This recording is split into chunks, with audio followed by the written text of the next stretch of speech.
Hi, my dear friends. This is your Ravi Pratap. We are in the course that is called Summer Spoken English with Grammar Parallel Coaching. అని చెప్పేసి చెప్తున్నాం. We have published 5 videos so far. Those are being watched by the viewers and aspirants very well. This is the 6th video. ఈ వీడియోకి వెళ్ళక ముందు as యూజువల్గా మనకు rapid recap అని చెప్పేసి ఉంటుందండి. చకచక ఈ 5 వీడియోల్లో ఏం జరిగినాయో అనేది చాలా బ్రీఫ్గా చాలా స్పీడ్గా చెప్పేస్తాను. ఆ తర్వాత మనము క్లాస్లోకి వెళ్తాం. ఈ వీడియోలో మనము గతంలో చేసిన 5 వీడియోల్లో ఫస్ట్ వీడియోలో language skills, kinds of languages and word అనేది చెప్పుకున్నాం. అదేవిధంగా సెకండ్ వీడియోలో సెంటెన్స్ అండ్ సింటాక్స్ అనేది చెప్పుకున్నాం.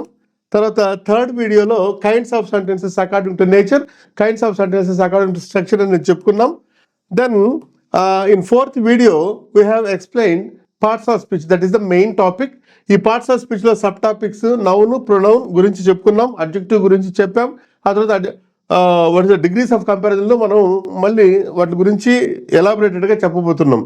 తర్వాత ఫిఫ్త్ వీడియోలో మనము వెర్బ్ అనే పార్ట్ చెప్పుకున్నాం. చాలా చాలా ఇంపార్టెంట్ అది. ఆ వెర్బ్లో మెయిన్ వెర్బ్స్, హెల్పింగ్ వెర్బ్స్ గురించి మనం టచ్ చేసాం, మళ్ళీ టెన్సెస్లో టచ్ చేస్తాం. ఇప్పుడు ఈ వీడియోలో ఏం చెప్పుకోబోతున్నామంటే యాడ్వర్బ్, కంజంక్షన్స్, తర్వాత ప్రీపోజిషన్స్, ఇంటర్జెక్షన్స్ అనేది భాగాలు చెప్పుకుంటున్నాం. అవి తిరిగి మళ్ళీ నెక్స్ట్ మెయిన్ పార్ట్స్లో మనం ఎక్స్ప్లెయిన్ చేసుకుంటాం. ఈ వీడియోలో ఇవి చెప్పుకుంటానే ఈ వీడియోతో మనకు పార్ట్స్ ఆఫ్ స్పీచ్ అనేది క్లియర్ అయిపోతుందండి. ఈ వీడియోస్ చూడండి. ఒకవేళ డైరెక్ట్గా మీరు చూసే పని అయితే ఇది చూడండి, తర్వాత స్టార్టింగ్ నుంచి చూడండి. అందుకే ఒక 3-4 days గ్యాప్ ఇస్తున్నాను. ఈ పార్ట్స్ ఆఫ్ స్పీచ్ అయిపోగానే next topic, very very important topic is tenses. ఎందుకంటే ఈ కంటిన్యూటీ లేకపోతే టెన్సెస్ మీకు అర్థం కాదు. కాబట్టి మధ్యలో 3-4 days నేను మధ్యలో గ్యాప్ ఇస్తాను టెన్సెస్కు, ఈ వీడియోస్కు. ఇవన్నీ చూసి మీరు రెడీగా ఉండండి. ఆ తర్వాత 4 or 5 days తర్వాత టెన్సెస్ అనే టాపిక్కి మనం వెళ్ళిపోతాం. చాలా చాలా important. Now we're going to the topic that is the remaining topics of adjective, conjunction, preposition and interjection అవి చెప్పేస్తామండి ఈరోజు. Now we're going into the topic. అయితే ఇప్పటి వరకు మనం ఏ మెయిన్ టాపిక్లో ఉన్నాము అనంటే పార్ట్స్ ఆఫ్ స్పీచ్ అనే మెయిన్ టాపిక్లో ఉన్నాం. Parts of speech 8. ఈ 8లో 4 ఆల్రెడీగా చెప్పుకున్నాం sub topics. Noun, pronoun, adjective, verb అనే 4 సబ్ టాపిక్స్ చెప్పుకున్నాం. ఇప్పుడు 4 సబ్ టాపిక్స్ ఉన్నాయి. అవి ఏంటంటే యాడ్వర్బ్, ప్రీపోజిషను, కంజంక్షను, ఇంటర్జెక్షన్. ఇవి వీటి గురించి మనం చెప్పుకుంటాం. యాక్చువల్గా నౌన్ అంటే ఇది వరకే చెప్పుకున్నాం. According to the performance all words are categorised into 8. Okay, ఆ పర్ఫార్మెన్స్ని బట్టి వాక్యంలో ఒక పదం పనిచేయ విధానాన్ని బట్టి అన్ని పదాలను 8 వర్గాలుగా విడగొట్టారు. ఈ 8 వర్గాలను కలిపి ఏమంటామంటే మనం పార్ట్స్ ఆఫ్ స్పీచ్ అనేది అంటాం, తెలుసుకున్నాం. రైట్, ఇప్పుడు adverb is also a word. Adverb అన్నా, ప్రిపోజిషన్ అన్నా, కంజంక్షన్ అన్నా, ఇంటర్జెక్షన్ అన్నా, whatever it may be, those are all words. వాటి పర్ఫార్మెన్స్ని బట్టి మనం ఏం చేస్తూ ఉంటామంటే వాటికి ఒక పేరు పెడతాం. ఫర్ ఎగ్జాంపుల్ మనుషులు రవి ప్రతాప్ అన్న, గోపి అన్న, సీత అన్న, కృష్ణ అన్న, అందరూ మనుషులే. అయితే వాళ్ళ పర్ఫార్మెన్స్ని బట్టి ఇతను టీచరు, ఇతను డ్రైవరు, ఇతను లేబరు, ఆ తర్వాత ఇతను మ్యాడ్, ఇతను థీఫ్ అని చెప్పేసి మనం వాళ్ళ పర్ఫార్మెన్స్ని బట్టి మనం ఏ విధంగా అయితే పేర్లు ఇస్తూ ఉంటాం మా సొసైటీలో. అదేవిధంగా పదాలు పనిచేయ విధానాన్ని బట్టి వాక్యంలో పదాలు పనిచేయ విధానాన్ని బట్టి పదాలకు ఒక పేరు ఇస్తాం. అవే ఈ యొక్క పార్ట్స్ ఆఫ్ స్పీచ్. ఇప్పుడు యాడ్వర్బ్ అంటున్నాం. Adverb is also a word. మరి ఆ యాడ్వర్బ్ అనేది ఏం పని చేస్తుంది అనేది మనం ఒకసారి చూసామంటే adverb adds something to adjective, verb and another adverb. మామూలుగా మనం పిల్లలకి చెప్పేటప్పుడు ఏం చేస్తామంటే యాడ్వర్బ్ అంటే యాడింగ్ సంథింగ్ టు వెర్బ్ రా. వెర్బ్ యొక్క గుణాన్ని తెలియజేస్తే అది యాడ్వర్బ్ అంటాం. That is wrong concept. Adverb అంటే ఏంటంటే అడ్జెక్టివ్ యొక్క గుణాన్ని తెలియజేసిన, ఒక వెర్బ్ యొక్క గుణాన్ని తెలియజేసిన, ఇంకొక యాడ్వర్బ్ గురించి ఒక గుణాన్ని తెలియజేసిన దీన్ని ఏమంటామంటే మనం యాడ్వర్బ్ అంటాం. Adverb is a word that qualifies an adjective, that qualifies a verb, that qualifies another adverb. That word is called adverb. Okay, చూడండి ఇక్కడ చూడండి. See here, Shyam is a very good boy. Very easy word. Shyam is a very good boy అన్నప్పుడు శ్యామ్ అనేది noun. Okay, ఇప్పుడు is మీరు చెప్పాలా, ఎందుకంటే topic అయిపోయింది కాబట్టి ఈజ్ అనేది మెయిన్ వెర్బా, హెల్పింగ్ వెర్బా అనేది మీరు చెప్పాలా, మీరే కనుక్కోండి. ఓకే, ఎందుకంటే అది ఈజ్ అనేది మెయిన్ వెర్బ్గా పనిచేస్తుంది, హెల్పింగ్ వెర్బ్గా పనిచేస్తుంది. ఇక్కడ ఈజ్ అనేది మెయిన్ వెర్బా హెల్పింగ్ వెర్బా మీకే వదిలేసా. ఆ తర్వాత ఆర్టికల్ తర్వాత చెప్తాను. సీ హియర్, అతను బాలుడు. బాలుడు అంటే ఇంతవాడికి మనం ఇచ్చే పేరే ఏంటంటే బాలుడు, కాబట్టి this is also a noun. మరి ప్రాపర్ నౌనా కామన్ నౌన్ అనేది మీరు చూసుకోండి సార్. అది సీ హియర్, ఎటువంటి బాలుడు? How he is good. He is a good boy. Good is a word that qualifies a noun. That's why it is named adjective. అంటే noun యొక్క గుణాన్ని తెలియజేస్తే అడ్జెక్టివ్. ఇది వరకు నేర్చుకున్నాం. ఇప్పుడు హౌ మచ్ గుడ్, ఎంత వాడు good. So he is very good. So ఈ very is a word that qualifies an adjective. That's why it is called adverb. This is the thing. Okay, so అడ్జెక్టివ్ను qualify చేసే పదాన్ని adverb అంటాం. ఒక వెర్బ్ను qualify చేసే పదాన్ని యాడ్వెర్బే అంటాం. ఇంకొక యాడ్వెర్బ్ను క్వాలిఫై చేసే పదాన్ని యాడ్వెర్బే అంటాం. గుర్తుపెట్టుకోండి. Okay, yeah, see here, Salim, proper noun. Salim walks slowly. Salim walks slowly. So walks అనేది యాక్షన్ వర్డ్ V1లో ఉంది. This is the verb. Okay, then here how he walks, ఎలా నడుస్తున్నాడు. సో ఈ వాకింగ్ ఎలా ఉందంటే స్లోగా ఉంది. That's why it is also a word that qualifies a verb. That's why it is called adverb. So ఇక్కడ వెర్బ్ను క్వాలిఫై చేసింది యాడ్వర్బ్, ఇక్కడ అడ్జెక్టివ్ను క్వాలిఫై చేసింది adverb. See here, Sarita is running so fast. Fastly లేదు, ఇంగ్లీష్లో లేదు. Fastly, I'm walking fastly is wrong sentence. Correction of సెంటెన్సెస్లో చెప్తాను నేను మీకు. So Sarita is running so fast. ఇప్పుడు చూడండి, సరిత ఈజ్ నౌన్. ఇప్పుడు ఇక్కడ ఈజ్ ఉంది, మరి ఈజ్ ఏమవుతుందో చూడండి. ఇక్కడ ఒక ఈజ్ ఉంది, ఇక్కడ ఒక ఈజ్ ఉంది. ఈ రెండు ఈజులు ఒకటా? లేని పరిస్థితుల్లో ఈ రెండు ఈజులు డిఫరెంట్గా ఉన్నాయి పర్ఫార్మెన్స్ని బట్టి అనేది మీకు వదులుతున్నాను. ఇప్పుడు నేను చెప్పాను అనుకోండి, ఈజీగా వెళ్ళిపోతుంది అనమాట.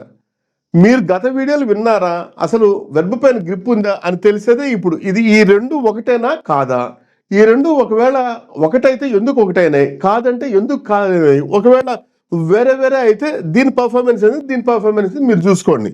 Yes, okay, anyhow. Then here running, this is the main verb. Okay, so this is the main verb. దాంట్లో మళ్ళీ యాక్షన్ వర్డ్, అది ఒకసారి చూసుకోండి మీరు. So how she is running, ఎలా పరిగెడుతుంది? ఫాస్ట్గా పరిగెడుతుంది, చాలా వేగంగా పరిగెడుతుంది. మనకు ఒక పదమే తీసుకున్నామంటే వేగంగా పరిగెడుతుంది. So fast is a word that qualifies a verb. That's why it is called an adverb. Okay, then how much fast, ఎంత వేగంగా పరిగెడుతుంది? చాలా వేగంగా పరిగెడుతుంది. అంటే ఈ అడ్వర్బ్ను సో అనేది క్వాలిఫై చేస్తుంది కాబట్టి this is also an adverb. This is the thing. Adverb అంటే ఏంటంటే it is also a word.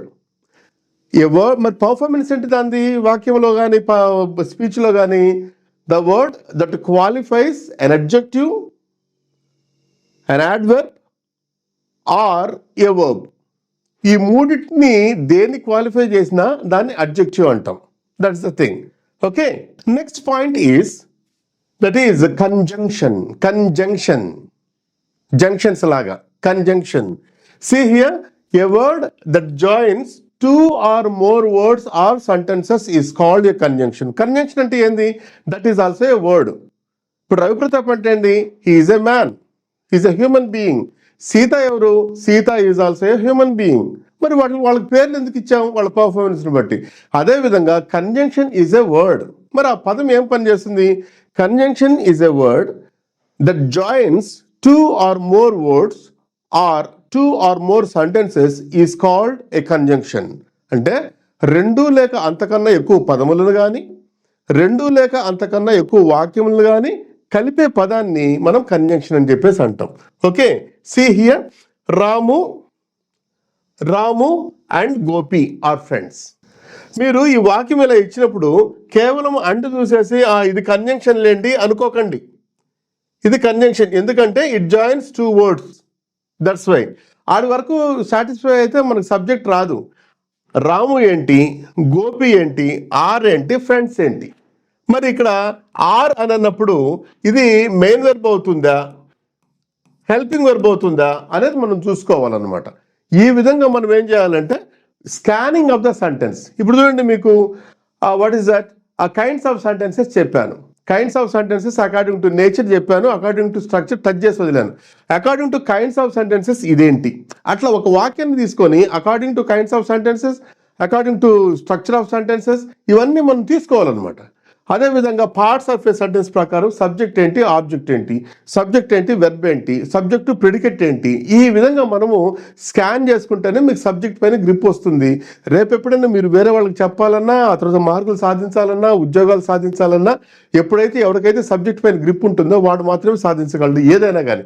Right, then he is poor but honest. ఇక్కడ ఆనెస్ట్ అనేది ఒక పదమే, కానీ this is hidden sentence. He is poor but he is honest. రెండు he is ఉంటే mathematics లాగా సింప్లిఫికేషన్ చేస్తాం, అది మీకు సింపుల్ కాంపౌండ్ కాంప్లెక్స్ సెంటెన్స్లో క్లియర్గా చెప్తాను అనమాట.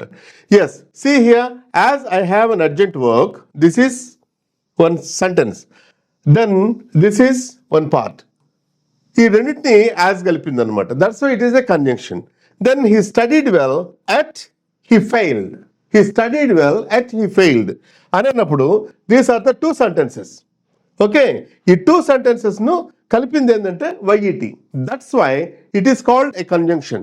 Work hard are you cannot be developed అని అన్నప్పుడు ఇక్కడ ఒక వాక్యం ఉంది, ఇక్కడ ఒక వాక్యం ఉంది, సో దీన్ని కలిపింది కాబట్టి. సో ఇక్కడ మనం నేర్చుకొచ్చింది ఏంటంటే a word that joins two or more words or sentences is called conjunction. ఇది మీకు సింపుల్ కాంపౌండ్ కాంప్లెక్స్ సెంటెన్స్లో చెప్తాను నేను. See here, kinds of conjunctions touch చేస్తున్నాను అంతే. కైండ్స్ ఆఫ్ కంజంక్షన్స్లో there are 3 kinds of sentences. One is general conjunction, అంటే సింపుల్గా 2 పదాలు కలిపేసి వెళ్ళిపోతూ ఉంటుంది అనమాట, అంతకుమించి ఇంకేం పని ఉండదు అనమాట. తర్వాత వచ్చేసేసి subordinate conjunction and coordinate conjunctions. Subordinate conjunction ఏంటంటే కాంప్లెక్స్ సెంటెన్స్లో వస్తుంది. కోఆర్డినేట్ కంజంక్షన్ దేంట్లో వస్తుందంటే కాంపౌండ్ సెంటెన్స్లో వస్తుంది. Subordinate conjunctions, coordinate conjunctions compound complex సెంటెన్స్లో వస్తాయి. అది మీకు సింపుల్ కాంపౌండ్ కాంప్లెక్స్ దగ్గర చెప్తాను. ఇప్పుడు చెప్పానంటే హెవీ అయిపోతుంది కాబట్టి నెమ్మదిగా ఇంజెక్ట్ చేసుకుంటూ వచ్చి లాస్ట్లో మీకు హెవీ సబ్జెక్టు, ఇది సింపుల్ కాంపౌండ్ కాంప్లెక్స్ సెంటెన్స్ చెప్తాను. అదే ఇక్కడ టాపిక్ కూడా మీకు నోట్ అని తెచ్చేవి రాశాను. So this topic is to be taught in simple compound complex sentences, right? Okay, then next is preposition. Preposition అంటే ఏంటంటే a word that shows relationship between the subject of the sentence and noun. ఇదేంటి classical definition. Classical definition అంటే పెడితేనే బాగుంటుందని చెప్పేసి ఈ classical definition చెప్పాను. Simple definition ఏంటంటే the word that joins a noun or pronoun with the remaining sentence. మిగిలి ఉన్న వాక్య భాగంతో నౌన్ కానీ ప్రొనౌన్ కానీ కలిపే పదమే ప్రీపోజిషన్ అంటాం. ఇక్కడ చూడండి, బాగా గుర్తుపెట్టుకోండి, కంజంక్షన్ చెప్పాం, ప్రీపోజిషన్ చెప్పాం. బోత్ జాయిన్, రెండు జాయిన్ అవుతాయి, రెండు జాయిన్ చేస్తాయి. Both join. ఒకటి కంజంక్షన్ ఏంటి, it joins 2 words or sentences. బాగా అర్థం చేసుకోండి, it joins 2 words or sentences. Conjunction ఏంటి, it is a word that joins a noun or pronoun with the remaining sentence. మిగిలి ఉన్న వాక్య భాగంతో కలుపుతూ ఉంటాను అనమాట. ఐఎమ్ స్టాండింగ్, అదొక వాక్యం. అండర్ ద ట్రీ అనేది నౌను. వీటన్నింటినీ కలిపింది ఏంటంటే అండర్. ఇది ఏంది షార్ట్ కట్ మెథడ్. అదే ఏంటంటే ఏమన్నాడు అక్కడ, ఇది వచ్చేసేసి సబ్జెక్టుకు ఓకే, సబ్జెక్టుకు లింకప్ చేసుకుంటుంది అన్నమాట. అది క్లాసికల్ డెఫినేషన్. మనకు మామూలు డెఫినేషన్ ఏంటంటే మిగిలి ఉన్న వాక్య భాగంతో నౌనును కానీ ప్రొనౌను కానీ కలిపే పదమనే ప్రీపోజిషన్ అంటాం.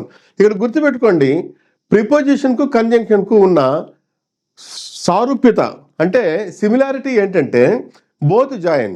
వీటన్నిటికీ ఉన్న తేడా ఏంటంటే అదేమో 2 పదాలను 2 వాక్యాలను కలిపితే ఇది నౌనును కానీ ప్రొనౌను కానీ మిగిలి ఉన్న వాక్య భాగంతో కలుపుతుంది.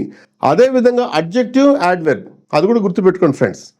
అడ్జెక్టివ్, యాడ్వర్బ్కు ఉన్న సారూప్యత, the similarity between adjective and adverb is both qualifies. 2 పదాలు క్వాలిఫై చేస్తాయి.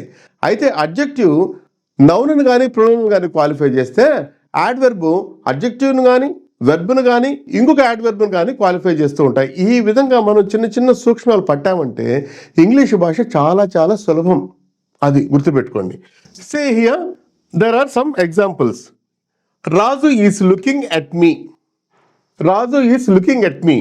మీ అనేది ప్రణవును, ఆ తర్వాత రాజు ఈస్ లుకింగ్ అనేది ఒక వాక్యం. దీన్ని రెండింటిని మనం లింకప్ చేస్తూ ఉంది Raju is looking at me. And another here is he is correct according to Gopi's version. He is correct according to Gopi's version. Okay, see here, according to, it is also a preposition. Then because of heavy rains I did not go out, that is also preposition. So prepositions అనేది separate topic ఉంటుంది. ఆ ప్రిపోజిషన్స్లో మీకు క్లియర్గా చెప్తాను అనమాట ఎన్ని రకాలైన prepositions ఉన్నాయి, స్పోకెన్ ఇంగ్లీష్కి ఎన్ని ప్రిపోజిషన్స్ అవసరము, ఆ తర్వాత వచ్చేసేసి మనకు గ్రామర్లో ఏ ప్రిపోజిషన్స్ యూజ్ చేస్తూ ఉంటాము అనేది. ఎందుకంటే గ్రామర్ అనేది అది ఓషన్, స్పోకెన్ ఇంగ్లీష్ ఇంతే. స్పోకెన్ ఇంగ్లీష్ ఇంతే. ఒక 15 ప్రిపోజిషన్స్ మీరు కరెక్ట్గా పెట్టుకున్నారంటే automatically you can speak. Okay, yeah. Then they come on. ఇది స్పోకెన్ ఇంగ్లీష్కు గ్రామర్ రెండింటికి అవసరం. Okay, so they come on 25th of next month. So this is the thing. Okay, next last one is interjection. Interjection అంటే ఏంటంటే అది చాలా చాలా less play అవుతూ ఉంటుంది, మనకు తెలియకుండానే ఎక్స్ప్రెస్ అవుతుంటుంది అనమాట. A word that expresses sudden feelings of joy or sorrow from the bottom of the hearts. అంటే మన గుండె లోతుల్లో నుంచి కొన్ని శబ్దాలు వచ్చేస్తాయి తెలియకుండా, మన ఫీలింగ్స్ తెలియజేస్తాం ఆ శబ్దాలు. అవునా, ఇది అట్లా, అబ్బా భలే ఉందండి, అబ్బా ఇది, these are all interjections, sudden feelings. అలాగుంది, ఈవేళ పప్పు భలే ఉంది అని ఈ సౌండ్స్ ఏంటంటే అవి తెలియకుండానే మనం మాట్లాడేటప్పుడు వస్తూ ఉంటాయి. వాటి గురించి ఎక్కువగా పట్టించుకోవాల్సిన పని లేదు. అయినప్పటికీ ఇది టాపిక్లో ఉంది కాబట్టి టాపిక్లో చెప్పాల్సి వస్తుంది అనమాట. See here, alas, he lost it. See here, alas, అయ్యో అతను పోగొట్టుకున్నాడండి. Hurrah, I won the lottery. ఓహో నేను లాటరీ గెలిచానండి, ఓహో అని అంటాడు అనమాట. శబ్దం వస్తుంది అనమాట. అబ్బా నొప్పిగా ఉందండి, అబ్బా అనేది. ఇవన్నీ ఇంటర్జెక్షన్స్ అనమాట. ఈ ఇంటర్జెక్షన్స్తో మనం ఏం చేస్తూ ఉంటామంటే ఈ మన యొక్క ఎక్స్ప్రెషన్ తీస్తూ ఉంటాం. For example, see here, what a beautiful picture it is. ఎంత బాగుందండి ఈ పిక్చరు. ఇక్కడ మీకు గుర్తుపెట్టుకోవాలి. ఇప్పుడు చూడండి, వాట్ అనేది ఇదివరకు డిఫరెంట్గా నేర్చుకున్నాం. ఇప్పుడు వాట్ అనేది ఇంటర్జెక్షన్గా నేర్చుకుంటున్నాం. According to performance. See here, I will write one sentence. What is your name? What is your name? ఇప్పుడు చూడండి, ఇది ఒక వాక్యం. Then this is WH word. మనం ఎక్కడ నేర్చుకున్నాము? Kinds of sentences according to nature. క్వశ్చన్స్లో 2 రకాలు, అవి WH వర్డ్స్ 9. ఈ 9లో ఒకటిది. ఇప్పుడు చూడండి, do what I say. Do what I say. ఇక్కడ చూడండి, ఇదొక వాట్, ఇక్కడ ఒక వాట్. 3 వాట్స్ ఇచ్చాను నేను. ఈ 3 వాట్లు ఒకటేనా? ఈ 3 వాట్లు డిఫరెంటా అంటే ఈ 3 వాట్లు different. One is interjection according to performance. One is WH word according to its performance in the sentence. One is what is that? Conjunction. ఏం కంజంక్షన్ అని తర్వాత చెప్తాను సింపుల్ కాంపౌండ్ కాంప్లెక్స్లో. This is conjunction. డూ అనేదాన్ని ఆ తర్వాత I say అనేదాన్ని కలుపుతుంది అనమాట. See here, same what, here interjection, here the same what, here WH word and here conjunction. That is the essence. That is the concept of parts of speech. Parts of speech ఒక concept అది. అందుకే స్టార్టింగ్లో మనం పిల్లలకు కానీ నేర్చుకోవడం కానీ ఏ విధంగా నేర్చుకోవాలంటే పార్ట్స్ ఆఫ్ స్పీచ్ అంటే 8 కాదు. Parts of speech according to the performance all words are divided into 8 categories. అది రావాలి, అది పట్టాలి. దట్స్ వై దీంతో మీకు పార్ట్స్ ఆఫ్ స్పీచ్ కంప్లీట్ అయిపోయిందండి ఈ వీడియోతో. నెక్స్ట్ వీడియోలో అంటే దట్ మీన్స్ 7th వీడియో అనుకుంటా. ఈ 7th వీడియో టెన్సెస్. నెమ్మదిగా టెన్సెస్ దిగిన తర్వాత స్పోకెన్ ఇంగ్లీష్ వచ్చేస్తుంది దీంట్లో లింకప్. సో టెన్సెస్ అనేది చాలా చాలా ఇంపార్టెంట్. కానీ ఆ ముందు ఉన్న ఈ 6 వీడియోలు క్లియర్గా మీకు బ్రెయిన్లో పెట్టుకుంటే ఈ టెన్సెస్ పైన గ్రిప్ వస్తుంది, లేకపోతే రాదన్నమాట. That's why I will give gap 3 or 4 days. I will give you gap. ఈ లోపల మీరు ఏం చేస్తారంటే ఈ 6 వీడియోలు క్షుణ్ణంగా చదువుకోండి. అందుకే ఈ వీడియోలో ఈ యొక్క 5 వీడియోల యొక్క డిస్క్రిప్షన్ లింకులు నేను పెడతాను, చూసుకోండి. ఆ డిస్క్రిప్షన్ లింకులో తీసుకొని బాగా వాచ్ చేసి ఆ తర్వాత దాంట్లో క్వశ్చన్ పేపర్స్ ఏదన్నా ఉంటే ఆ క్వశ్చన్ పేపర్స్ కానీ స్క్రీనింగ్ టెస్ట్లు అన్నీ ఉన్నాయి ఆ డిస్క్రిప్షన్ బాక్స్లో. ఇప్పుడు ఈ డిస్క్రిప్షన్ బాక్స్లో కూడా మీకు ఒక క్వశ్చన్ పేపర్ పెడతాను, ఆ క్వశ్చన్ పేపర్ చూడండి. అదేవిధంగా ఎంతవరకు సిలబస్ కంప్లీట్ అయిందో అది కూడా పెడతాను మీకు దాంట్లో. ఆ డిస్క్రిప్షన్ బాక్స్లో చూసుకోండి, మీకు క్లియర్గా ఐడియా అవుతుంది.